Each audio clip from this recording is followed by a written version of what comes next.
Y bien, queridos amigos, hermanos y oyentes de este canal, continuando con el estudio del libro del profeta Malaquías, habíamos finalizado el capítulo 2 y ahora vamos a comenzar el capítulo 3 y lo vamos a hacer analizando los primeros 10 versículos. Malaquías 3, los primeros 10 versículos. Creemos en un Dios que no miente. Él siempre es fiel a su pacto y sus promesas. Necesitamos ser como Él. Nuestras palabras siempre deben ser verdaderas y nuestras acciones siempre deben reflejar su carácter. En este capítulo nos vamos a encontrar con una profecía mesiánica. El Mesías, Jesucristo, viene a restablecer o a establecer su reino. A medida que Él establezca su reino, Él también establecerá su gente del reino. Él los traerá a ese reino junto con Él. Leemos entonces Malaquías capítulo 3, el primer versículo. He aquí, yo envío mi mensajero, el cual preparará el camino delante de mí, y luego vendrá a su templo el Señor a quien vosotros buscáis, y el ángel del pacto a quien deseáis vosotros. He aquí viene, ha dicho Jehová de los ejércitos.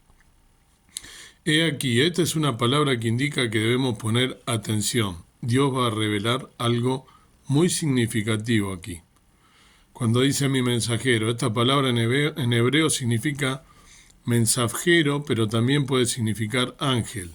En ese contexto, este versículo no habla de un ángel, un ser creado. Es una palabra que se refiere al Mesías, Jesús, a Yeshua, como dicen los judíos, el Señor, increado, Hijo de Dios. Nunca hubo un tiempo en que Jesús no existió. Jesús es el mensajero de Dios para la humanidad. Preparará, dice, ¿no? Esta no es la palabra para preparar, pero se traduce mejor como limpiar. Es una palabra que significa quitar, deshacerse de. Jesús se va a deshacer de cualquier cosa que obstaculice el reino de Dios o su voluntad. Él preparará, Él limpiará el camino. Entonces, Él hace el trabajo.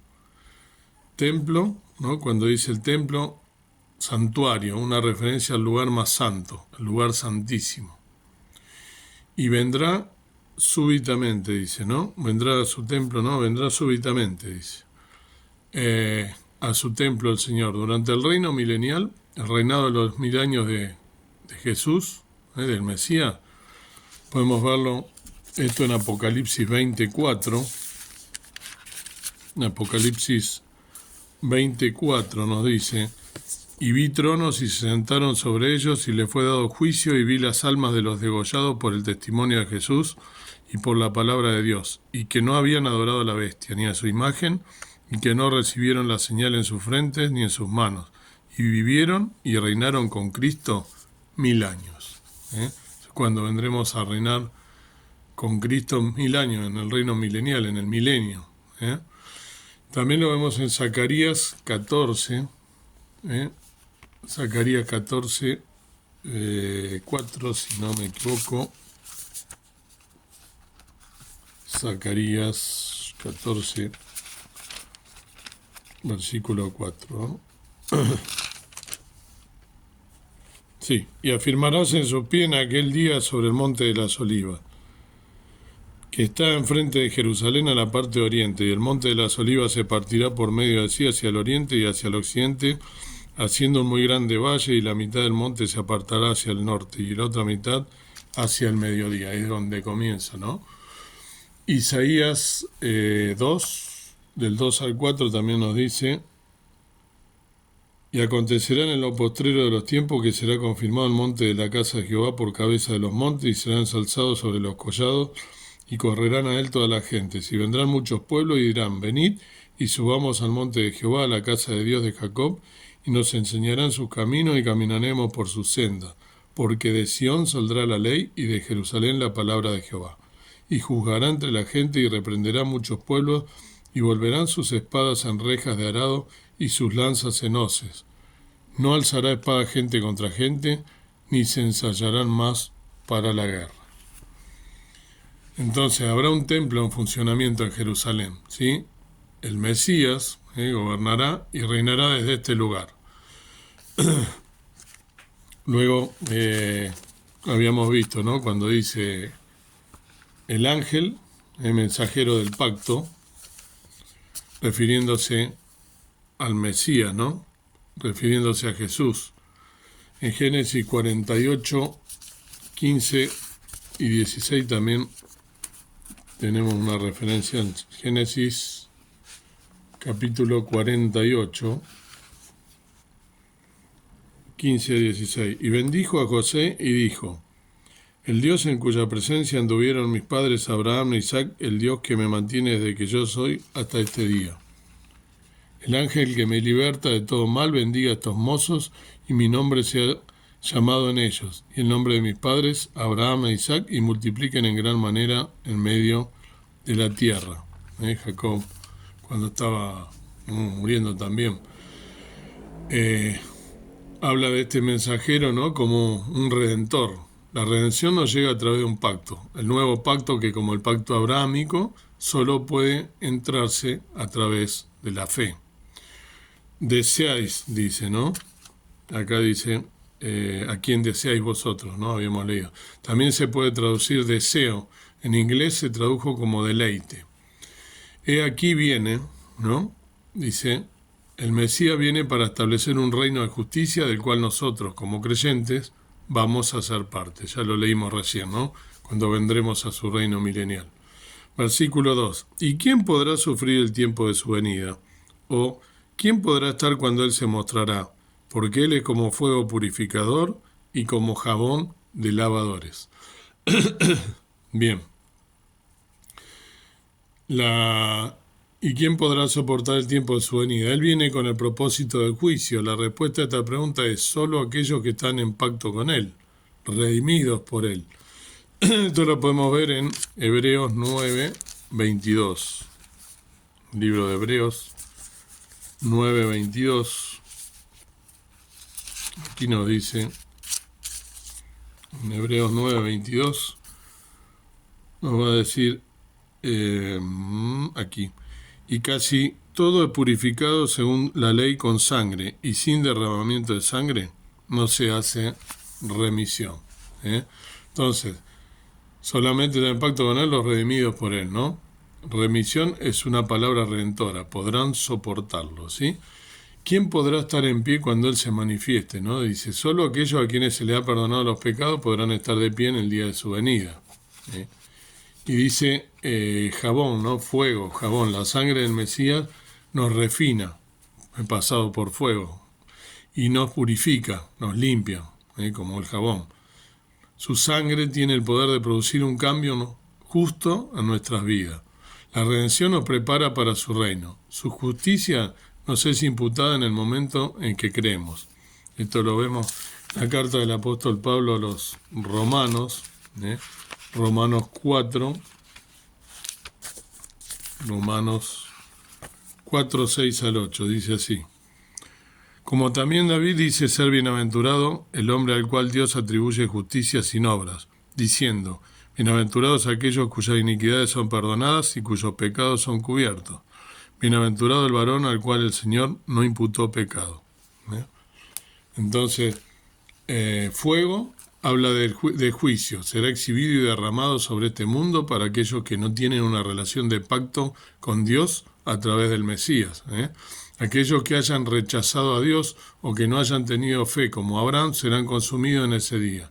No podrán mantenerse en pie, pero aquellos que creen en ese fuego no los va a consumir, sino que los va a refinar, llevarlos a un estado glorioso. Limpiar, ¿no? Nos dice acá también, limpiar, el versículo que leímos, el Mesías va a lavar y purificar a su pueblo del pacto. Después ustedes leen en Zacarías 12 y 13, que también lo estamos estudiando, ahí no llegamos, pero después leen esos dos capítulos. Versículo 3. Y sentarse ha para afinar y limpiar la plata, porque limpiará a los hijos de Leví, los afinará como a oro y como a plata, y ofrecerán a Jehová ofrenda con justicia. En este caso limpiará a los hijos de Leví. Hemos visto cuán disgustado había estado Dios con los hijos de Leví, los sacerdotes. Sin embargo, Él va a refinar, restaurar y purificar el sacerdocio una vez más. El sacerdocio está relacionado con la adoración. Dios se va a mover para que el reino sea un reino de adoración aceptable, adoración que agrada a Dios. Afinará, una palabra que se relaciona con purificar o limpiar. Traerán al Señor ofrenda, ¿no? Dice. Presentarán un regalo, ¿no? Un presente. Justicia también dice, ¿no? Esta palabra también es una palabra de reino, justicia. Van a ofrecer a Dios lo que Dios ve y recibe como justo. Esta es una maravillosa transición o cambio que Dios va a realizar entre su pueblo. En los últimos días Él va a hacer que su pueblo del antiguo pacto adopte una realidad del nuevo pacto, mediante la cual a través de ese nuevo pacto se conviertan en parte del reino y comiencen a adorar a Dios en espíritu y en verdad, de manera que Dios sea glorificado. Versículo 4. Y será suave a Jehová la ofrenda de Judá y de Jerusalén, como en los días pasados y como en los años antiguos. Ofrenda, regalo, ¿no? Este versículo nos dice que la adoración aceptable a Dios va a ser restaurada. El catalizador de este cambio será la venida del Mesías. Cuando Él venga, habrá un cambio agradable en la casa de Israel y Judá. Como los días pasados, dice, ¿no? Y como los años antiguos. Hubo momentos en la historia de Israel en los que Dios estaba complacido con ellos. Hubo momentos en los que Él se regocijó por su pueblo. Dios va a restaurar esto en los últimos días. Versículo 5. Y llegarme a vosotros a juicio, y seré pronto testigo contra los hechiceros y adúlteros, y contra los que juran mentira, y los que detienen el salario del jornalero, de la viuda y del huérfano, y los que hacen agravio al extranjero, no teniendo temor de mí, dice Jehová de los ejércitos.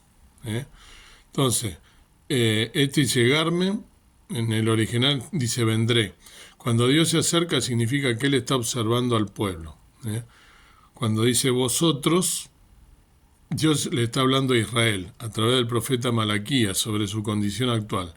Dios solo puede tratar con nosotros, trayéndolo a nosotros, de una manera beneficiosa si nos damos cuenta del estado espiritual real en el que nos encontramos, cómo Él nos ve. En los días de Malaquías Dios no estaba complacido con su pueblo. Juran mentiras, dice, ¿no? Cuando habla de los hechiceros y adúlteros. Los que comercian con mentiras y falsedades. Hay muchos de estos hoy en día, ¿no? Defraudan en su salario al jornalero. Aprovecharse de los demás significa, ¿no? Cuánto hacen negocio, sobre todo con la fe, ¿no? No teniendo temor de mí. Dios no era su prioridad. Todo en nuestras vidas necesita ser sometido a Dios. Solo cuando las prioridades de Dios se conviertan en nuestras prioridades y cuando comencemos a someternos y obedecerle, comenzaremos a reflejar su gloria y comenzaremos a vivir de la manera en que fuimos creados para vivir. Versículo 6. Porque yo, Jehová, no me mudo, y así vosotros, hijos de Jacob, no habéis sido consumidos. El Señor, Yahweh, ¿no? El nombre usado para el Señor aquí es el nombre trascendente de Dios. Él es el Dios que está sobre todas las cosas. Él fue, Él es y por siempre será. Yo no cambio, dice, ¿no? Yo no me mudo, yo no cambio, quiere decir. No existe tal cosa como un Dios del antiguo pacto y un Dios del nuevo pacto. Él es uno y el mismo Dios. Dios no cambia. Esto lo podemos ver en Hebreos 13:8. ¿Sí? En Hebreos 13:8 nos dice: Jesucristo es el mismo ayer, hoy y por los siglos. Se mantiene siempre, ¿no? Él siempre ha sido perfecto y para siempre seguirá siendo perfecto. En la perfección no hay necesidad de cambiar, no hay necesidad de mejorar. Debido a que Dios no cambia, podemos tener confianza. Él no cambia de opinión, Él no se retracta de sus promesas, ¿sí? Hijos de Jacob, dice, ¿no? Dios ha hecho una promesa a los hijos de Jacob, el pueblo de Israel, los descendientes de Abraham, Isaac y Jacob, que no serán consumidos, sino que serán redimidos. Esta redención, siendo recipiente de la misericordia de Dios, traerá un gran cambio. Ya no los caracterizarán más el adulterio, la hechicería, el perjurio, etc. Israel, dice, ¿no? Al igual que muchos en la iglesia de hoy, tenía un problema crónico. dudaban de Dios y no confiaban en Él. Ellos cuestionaron su fidelidad y se apartaron de sus instrucciones para tomar las cosas en sus propias manos. Versículo 7. Desde los días de vuestros padres os habéis apartado de mis leyes y no las guardasteis. Tornaos a mí y yo me tornaré a vosotros, ha dicho Jehová de los ejércitos. Mas dijisteis, ¿en qué hemos de tornar? Desde los días de vuestros padres. Dentro de este contexto, esto no se refiere a los patriarcas, sino a lo que muchas generaciones, ancestros, hicieron a lo largo de la historia de Israel, ¿sí? A los antepasados. Apartado de, ¿no? Alejado de significa. Leyes son los estatutos de Dios, sus leyes o mandamientos. Tenían una tendencia a no estar de acuerdo ni a obedecer las instrucciones de un pueblo rebelde, como somos nosotros también muchas veces, ¿no? No guardasteis. No mantuvieron. Los hijos de Israel no valoraron ni atesoraron los mandamientos de Dios. Si los hubieran atesorado, los habrían guardado. Volveos a mí, dice, ¿no? Y yo me volveré a vosotros. Dios es clemente y misericordioso. Está dispuesto a recibir a personas arrepentidas. El Señor, ¿no? Dice acá, Jehová, refiriéndose al poderoso Dios, es capaz de hacer y vencer todas las cosas. De los ejércitos. Jehová de los ejércitos, ¿no? Dios está dispuesto a ir a la guerra para que sus propósitos se realicen, experimenten y disfruten en la vida de aquellos que creen en Él. Dios quiere que nos regocijemos, pero para regocijarnos tenemos que valorar las cosas que Dios valora. Más dijisteis, ¿no? Dice, una vez más la gente está cuestionando a Dios. Las personas toman malas decisiones porque no están de acuerdo con Dios y constantemente quieren discutir con Él o refutar lo que Él ha dicho. ¿En qué hemos de volvernos? ¿No? Preguntan, ¿no? O sea, el versículo no terminaba, ¿en qué hemos de tornar? ¿En qué hemos de volvernos? La gente no ve la necesidad de volver, piensa que tiene razón con Dios, no se ven a sí mismos de la perspectiva de Dios. Necesitan responder a Dios en base a lo que Dios les ha dicho, pero no están de acuerdo con lo que Dios está diciendo. Como siempre, el hombre rebelándose.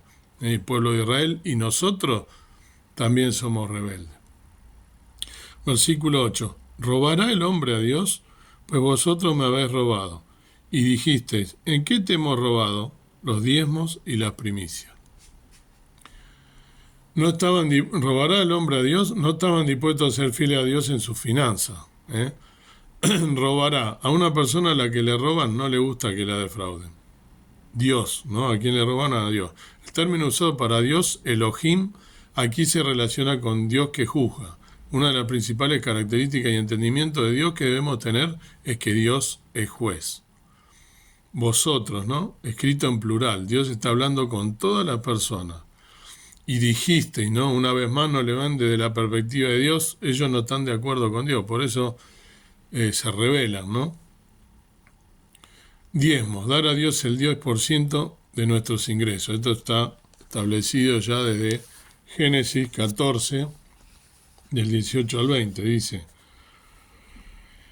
Entonces Melquisedec, rey de Salem, sacó pan y vino, el cual era sacerdote del Dios Alto, y bendíjole y dijo, bendito sea Abraham del Dios Alto, poseedor de los cielos y de la tierra, y bendijo, y bendito sea el Dios Alto, que entregó tus enemigos en tu mano. Y diole a Abraham los diezmos de todo, cuando se encuentra con Melquisedec, ¿se acuerdan?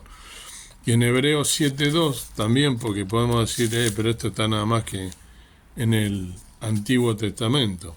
No, en Hebreos 7.2 nos dice, al cual asimismo dio a Abraham los diezmos de todo, primeramente él se interpreta rey de justicia y luego también rey de Salem, que es rey de paz. Al igual que Abraham, el diezmo es anterior a la promulgación de la ley. Ofrendas, donar, dar de nuestras finanzas, por encima del 10% mínimo para las cosas de Dios. Hay grandes beneficios cuando reconocemos a Dios y nos sometemos a Él en el área de nuestras finanzas. Cuando somos buenos administradores de esos recursos y demostramos nuestra fe, confianza y sumisión a Dios con nuestro dinero, habrá una poderosa respuesta de Dios. Muchas veces nosotros dudamos, ¿no? En dar ofrenda y demás, porque decimos, llegaré a fin de mes, ¿no? Eso es falta de fe, querido hermano, amigo, te digo. Lo he comprobado yo personalmente, y muchos siervos del Señor lo dicen permanentemente, ¿no? No tenemos que tener nosotros falta de fe en Dios, en eso, y menos que menos en lo material. En lo material debe estar también al servicio de Dios, porque Dios así como te da, te quita, y Dios es el que nos provee de todo. Si no tenemos fe, estamos bastante mal, ¿no? Nosotros espiritualmente. Versículo 9. Malditos sois con maldición, porque vosotros, la nación toda, me habéis robado. Malditos sois con maldición. Esta es la consecuencia de no ser fieles con nuestras finanzas. Nación. Aquí Dios está usando este término para nación de una manera muy negativa. Él está diciendo que la gente se está comportando de tal manera que no están reconociendo la relación de pacto que tienen con Él. Se están comportando como gentiles, como paganos. Esto nos lleva a una verdad fundamental. Si no estamos demostrando una relación de pacto con Dios, específicamente una relación del nuevo pacto, a través de la sangre de Jesús, a través de la sangre del Mesías, de Yeshua, como dicen los judíos, entonces seremos malditos eternamente. Versículo 10. Traed todos los diezmos al alfolí, y haya alimento en mi casa, y probadme ahora en esto, dice Jehová de los ejércitos. Si no, os abriré las ventanas de los cielos y vaciaré sobre vosotros bendición hasta que sobreabunde. Traed todos los diezmos al alfolí. Esta es la solución. Necesitamos ser fieles y debemos reconocer a Dios. Acá está hablando de algo profundo, ¿no? Traed todo, las primicias a Dios significa, ¿no? Todos los diezmos al alfolí. Todos, no solo una porción, no es solo lo que sobra, no darle lo que sobra, todo, ¿ves? Todos los diezmos. El alfolí, esta era una parte del templo donde se almacenaban los diezmos y las ofrendas antes de su distribución. Alimento en mi casa. El pueblo de Dios debía usar estas ofrendas para bendecir a otros, para alimentarlos y ministrarlos. Es cuando las necesidades físicas de las personas son satisfechas que entonces pueden bendecir al Señor. Esto lo vemos, ¿no? En Deuteronomio, capítulo 8, versículo 10. Deuteronomio 8, 10 nos dice: y comerás y te hartarás y bendecirás a Jehová tu Dios por la buena tierra que te habrá dado. La fidelidad del pueblo al dar sus diezmos y sus ofrendas significaba que había comida disponible para dar a los necesitados. Una vez que los necesitados estuvieran satisfechos, reconocerían a Dios adorándolo. Esta era la influencia que se suponía que Israel tenía sobre su propio pueblo, así como sobre las naciones, llevando a otros a adorar a Dios. Yo quiero traer a colación esto con algo que en este canal ya he hablado y le he dedicado toda una meditación entera, ¿no? Cuando Pablo dice también que nosotros recibimos nuestro salario para darle a quien más necesitamos, que solamente debemos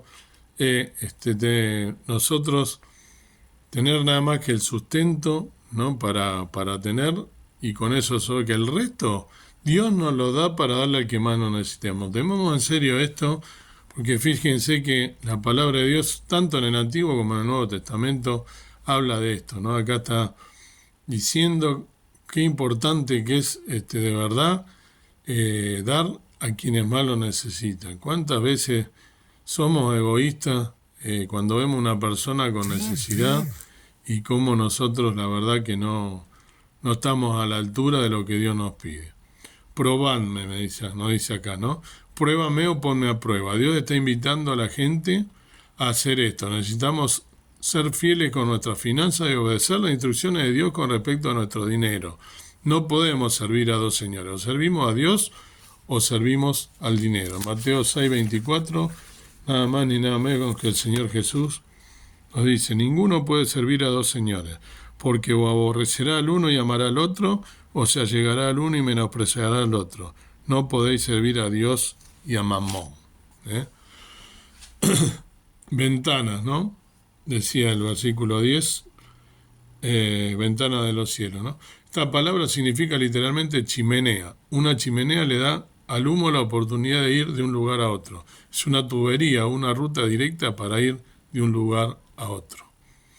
Derramaré o vaciaré, ¿no? En esta versión que yo leí, esta no es la palabra para derramar, sino la palabra para vaciar. Esto es significativo. Si se derrama algo, no significa necesariamente que se haya vaciado. Puede que quede algo en la botella.